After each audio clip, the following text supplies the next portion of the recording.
మధ్య ప్రత్యక్ష యుద్ధానికి రంగం సిద్ధమైంది.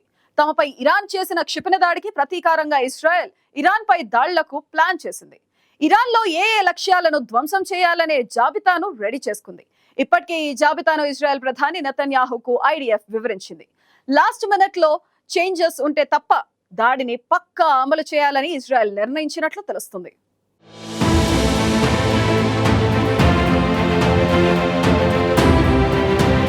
హమాస్, హిజ్బుల్లాల చీఫ్లను ఇజ్రాయెల్ మట్టుబెట్టడంతో ప్రతీకారంగా ఇరాన్ ఇజ్రాయెల్పై దాడి చేసింది. ఈ ఏడాది ఏప్రిల్లో ఇరు దేశాల మధ్య పరస్పర దాడులు కొనసాగినా అది యుద్ధం వరకు రాలేదు. కానీ ఇటీవల ఇజ్రాయెల్పై ఇరాన్ 180కి పైగా బాలిస్టిక్ క్షిపణులతో విరుచుకుపడింది. ఊహించని పరిణామంతో ఒక్కసారిగా అప్రమత్తమైన ఇజ్రాయెల్ అమెరికా సహాయంతో క్షిపణుల్ని అడ్డుకుంది.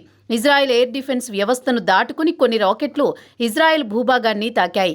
తమపై దాడి చేయాలని ప్లాన్ చేస్తేనే వారిని సహించేది లేదని చెప్తూ వస్తున్న నెతన్యాహు ఇరాన్పై ఖచ్చితంగా ప్రతీకారం తీర్చుకుంటామని హెచ్చరించారు. హమాస్ చీఫ్ హానియేను ఇజ్రాయెల్ ఇరాన్లో మట్టుబెట్టింది. ఆ తర్వాత హిజ్బుల్లా చీఫ్ నస్రల్లాను ఇజ్రాయెల్ హతమార్చింది. దీంతో ఇజ్రాయెల్పై పగతో రగిలిపోతున్న ఇరాన్ రాకెట్ల వర్షం కురిపించింది. దీంతో ఇరాన్ ఖచ్చితంగా తగిన మూల్యం చెల్లించుకుంటుందని నెతన్యాహు స్పష్టం చేశారు. ఆయన చెప్పినట్టుగానే ఐడిఎఫ్ పక్కా ప్లాన్ను సిద్ధం చేసింది. చివరి క్షణంలో ఏమైనా మార్పులు చేర్పులు జరిగితే తప్ప ఇరాన్లో ఏ లక్ష్యాలను ధ్వంసం చేయాలన్న అంశంపై ఇప్పటికే ఒక స్పష్టమైన నిర్ణయానికి వచ్చినట్లు తెలుస్తోంది. ఈ మేరకు లక్ష్యాల జాబితాను ఇజ్రాయెల్ సైన్యం ప్రధాని నెతన్యాహుకు, రక్షణ మంత్రి యోవ్ గలాంట్కు సమర్పించింది. లక్ష్యాలు స్పష్టంగా ఉన్నాయని, ఎప్పుడు దాడి చేయాలన్నదే నిర్ణయం కావాలని ఐడిఎఫ్ తెలిపినట్టు ఇజ్రాయెల్ మీడియా వెల్లడించింది. లక్ష్యాలు పూర్తి జాబితాను అమెరికాకు ఇవ్వకపోయినా సమాచారాన్నైతే అగ్రరాజ్యంతో ఇజ్రాయెల్ పంచుకున్నట్లు తెలుస్తోంది.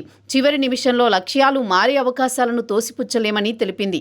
అమెరికా అధ్యక్ష ఎన్నికలు జరిగే నవంబర్ 5కు ముందు ఏ క్షణాన్నైనా ఇరాన్పై ఇజ్రాయెల్ దాడి చేయొచ్చని అగ్రరాజ్య అధికార వర్గాలు పేర్కొంటున్నాయి.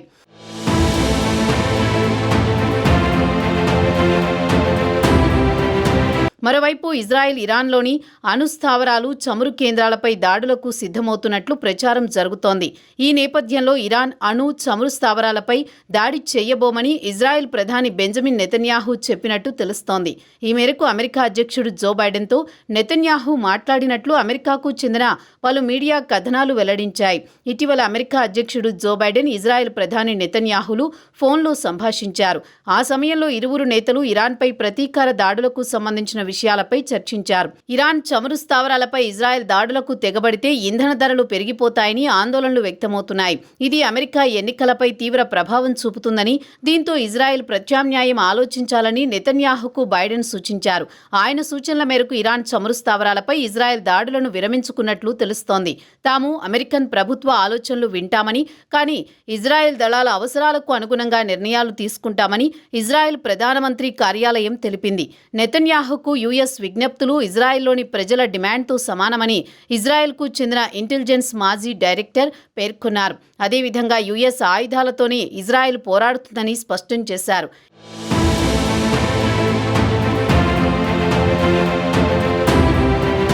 ఇరాన్పై ప్రతిదాడుల్లో భాగంగా అక్కడి అణు, చమురు స్థావరాలపై దాడి చేయబోమని ఇజ్రాయెల్ ప్రధాని బెంజమిన్ నెతన్యాహు హామీ ఇచ్చినట్లు అమెరికా ధృవీకరించింది. నెతన్యాహు హామీ ఇవ్వడం నిజమేనని స్పష్టం చేసింది. ఇదే సమయంలో గాజా పౌరులకు మరింత మానవతా సాయం అందేలా చర్యలు తీసుకోవాలని, లేదంటే సైనిక సాయంలో కోత తప్పదని హెచ్చరించింది. గాజాలో మానవతా పరిస్థితులు ప్రమాదకర స్థాయిలో క్షీణించడంపై అమెరికా ఆందోళన వ్యక్తం చేసింది. ఉత్తర, దక్షిణ గాజాల మధ్య 90% మానవతా సాయాన్ని ఇజ్రాయెల్ అడ్డుకోవడమూ, తిరస్కరించడమూ జరిగిందని తెలిపింది. అంతేకాకుండా తక్షణమే తరలి వెళ్లిపోవాలని ఇచ్చిన ఆదేశాలతో 17 లక్షల మంది తీర ప్రాంతానికి వెళ్లారని, అక్కడ ఇరుకుగా ఉండడంతో అనేక మంది ప్రమాదకర వ్యాధుల ముప్పు ఎదుర్కొంటున్నారని పేర్కొంది. ఈ క్రమంలో అక్కడ మానవతా సాయాన్ని మరింత పెంచేలా అత్యవసర చర్యలు తీసుకోవాలని ఇజ్రాయెల్కు సూచించింది. ఇందుకు 30 రోజుల గడువు ఇస్తున్నట్లు పేర్కొంది. ఒకవేళ మానవతా సాయంలో పురోగతి కనిపించకుంటే సైనిక సాయంలో కోత తప్పదని హెచ్చరిస్తూ ఇజ్రాయెల్కు అమెరికా లేఖ రాసింది. ఇదిలా ఉండగా ఇజ్రాయెల్ తమపై దాడి చేస్తే తమ స్పందన తీవ్రంగా ఉంటుందని ఇరాన్ పేర్కొంది. ఐక్యరాజ్య సమితి సెక్రటరీ జనరల్ యాంటోనియో గుటెరస్తో ఇరాన్ విదేశాంగ మంత్రి అబ్బాస్ అగార్చి ఫోన్లో మాట్లాడారు. ఈ సందర్భంగా లెబనాన్, గాజాలకు మానవతా సాయం వెళ్లకుండా ఇజ్రాయెల్ చేస్తున్న నేరాలకు ఐరాస అడ్డుకట్ట వేయాలని విజ్ఞప్తి చేశారు.